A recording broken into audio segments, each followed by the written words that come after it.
ఎలీప్లో పనిచేస్తున్నాను. ఎలీప్ అనేది association of lady entrepreneurs of India అండి. అంటే లేడీస్కి, ఉమెన్కి గత 32 సంవత్సరాల నుంచి, అంటే 32 సంవత్సరాల క్రితం అంటే ఇంకెవరం బయటకు వచ్చింది కూడా లేదు.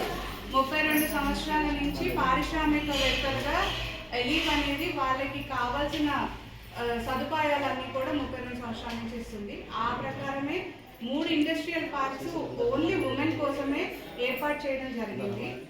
అందులో భాగంగా 2 హైదరాబాద్లో ఉన్నాయి, 1 విజయవాడలో ఉన్నాయి, ఇంకా 2 వస్తున్నాయండి. అది కూడా మీ అందరికీ అందుబాటులో ఉంటే కదా ట్రైనింగ్స్ కానివ్వండి. ఇప్పటికీ మొత్తం మీద 3 లక్షల వేల మందికి ట్రైనింగ్స్ కూడా చేశారు. ఇప్పుడు ఎస్హెచ్జి ఉమెన్కి, అది తెలంగాణ స్టేట్లో ఉన్న ఎస్హెచ్జి ఉమెన్కి చెయ్యాలి అనే ఉద్దేశంతో ర్యాంప్ అనే ప్రాజెక్ట్ కింద మీ అందరి ముందు రావడం జరిగింది. మీరందరూ కొత్తగా టైలరింగ్ కానివ్వండి, కిరాణా షాప్ కానివ్వండి, లేకపోతే ఫ్లోర్ సార్ చెప్పినట్టు ఫ్లోర్ మీద కానివ్వండి, ఇంకేదైనా మీరు అనుకున్నారు,